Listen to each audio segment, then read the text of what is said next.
Welcome to Shri Shri food. આજે આપણે બનાવીશું લસણનું અથાણું ને આ લસણના અથાણાને આપણે રોટલી, પરાઠા, થેપલા સાથે ખાઈ શકાય છે।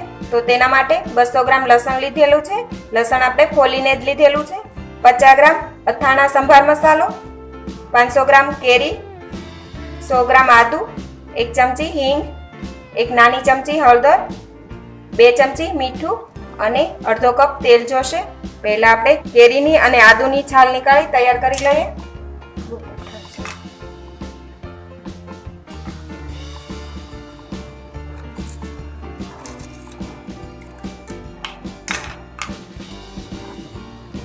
અત્યારે મેં રાજાપુરી કેરી લીધેલી છે। હવે આપણે કેરીની છાલ નીકાળી તૈયાર કરી લીધેલી છે।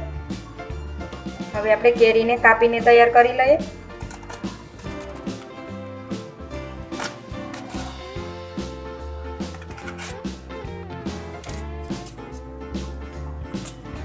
આ રીતે કાપી તેના પીસ કરી લઈશું।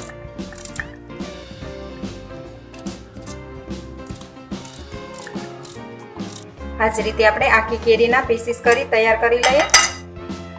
એ પહેલાં જો તમે હજી સુધી અમારી ચેનલ સબસ્ક્રાઈબ નથી કરી તો પ્લીઝ અહીંયા ક્લિક કરો એટલે સબસ્ક્રાઈબ થઈ જશે અને બેલ આઇકન પર ક્લિક કરશો એટલે તમને અમારા નવા વિડીયો મળતા રહે।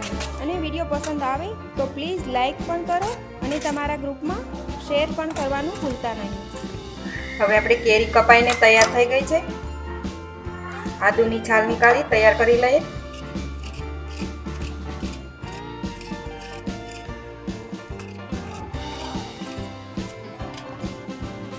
હવે આદુની છાલ નીકાળી તૈયાર કરી લીધી છે। હવે તેને કટ કરી લઈએ।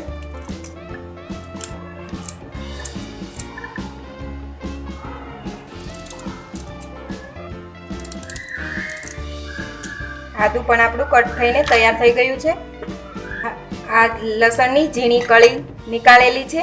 આ રીતે નાનું લસણ હોય તે અલગ રાખીશું અને આ લસણ આપણે ક્રશ કરી લઈએ। તમને વધારે આખી કળી પસંદ હોય તો વધારે પણ રાખી શકો। અત્યારે મેં 2 ટેબલસ્પૂન રાખેલી છે। હવે આપણે લસણ, આદુ અને કેરી ત્રણેયને ક્રશ કરીને તૈયાર કરવાનું છે। પહેલાં આપણે લસણ ક્રશ કરી લઈએ।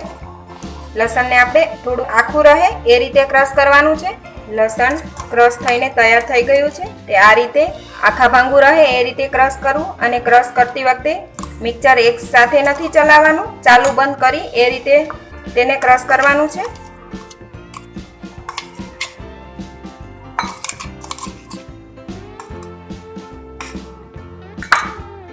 એ જ રીતે આપણે બીજું લસણ પણ ક્રશ કરી તૈયાર કરી લઈએ। હવે આ લસણ પણ ક્રશ થઈ ગયું છે, તેને પણ બાઉલમાં લઈ લઈએ।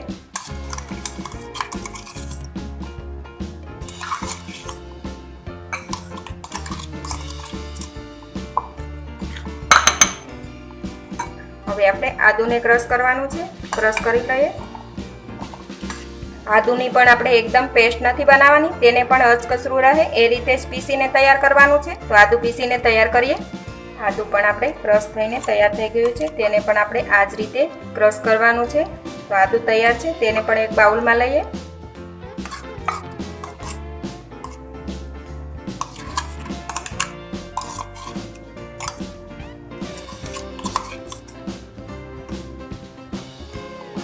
હવે આપણે કેરીને ક્રશ કરીને તૈયાર કરવાની છે। કેરીને આપણે જારમાં લઈશું।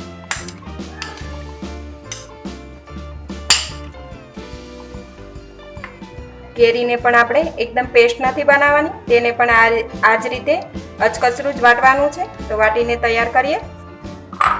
કેરી પણ આપણી એકદમ સરસ રીતે આ રીતે અચકચરી ક્રશ કરી લીધેલી છે, તેને પણ આપણે બાઉલમાં લઈશું।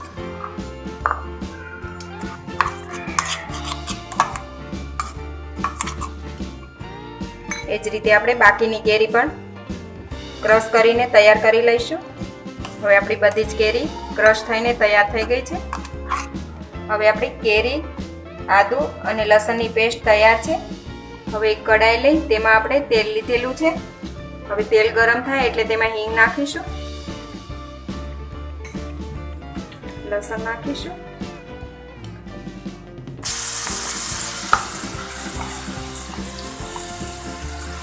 મિક્સ કરી લઈએ।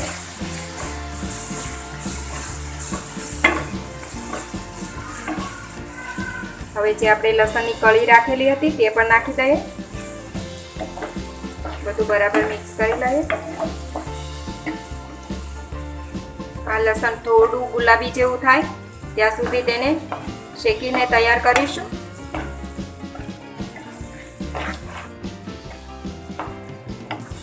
હવે આપણે લસણને મીડિયમ ગેસ પર શેકીને તૈયાર કરી લીધેલું છે.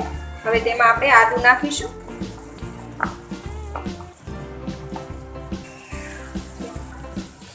હવે આદુને પણ મિક્સ કરી લઈએ.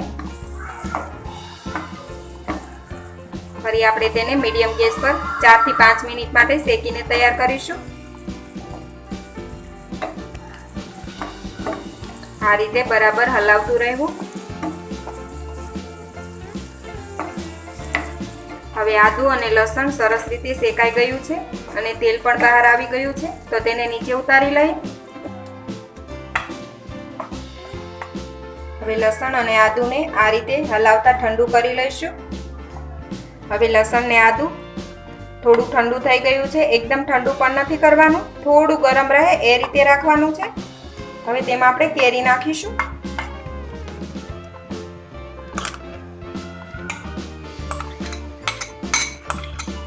મિક્સ કરી લઈએ. આ મિશ્રણ આપણે એને અડી શકાય એટલું ગરમ રાખવાનું છે. આ રીતે બધું જ બરાબર મિક્સ કરી લઈએ.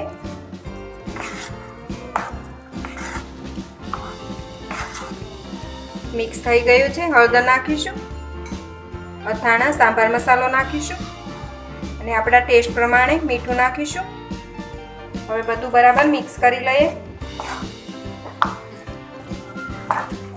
લસણના અથાણામાં તમને લાલ મરચું વધારે જોઈએ તો તમે લાલ મરચું પણ નાખી શકો છો. હવે બધું જ બરાબર મિક્સ થઈ ગયું છે. હવે ઉપર તેલની જરૂર હોય તો ગરમ કરેલું અને ઠંડુ થઈ ગયેલું તેલ નાખીશું. એની અંદર આપણે તેલ ગરમ કરી ઠંડુ કરીને પછી જ નાખવું.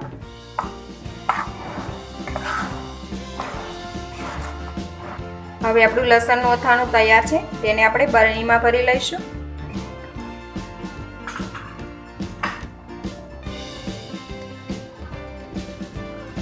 તો તૈયાર છે આપણું લસણનું અથાણું. તો તમે પણ આવી રીતે લસણનું અથાણું જરૂરથી બનાવજો. અને આ લસણના અથાણાને આપણે બહાર 2 મહિના અને ફ્રીજમાં આપણે વરસ સુધી સાચવી શકાય છે. અને આ લસણનું અથાણું એકદમ ટેસ્ટી લાગે છે. તો તમે પણ જરૂરથી બનાવજો અને તમારા એક્સપિરિયન્સ અમારી સાથે શેર કરજો અને કમેન્ટ બોક્સમાં કોમેન્ટ કરવાની ભૂલતા નહીં. તો ફરી મળીશું એક નવી રેસીપી સાથે.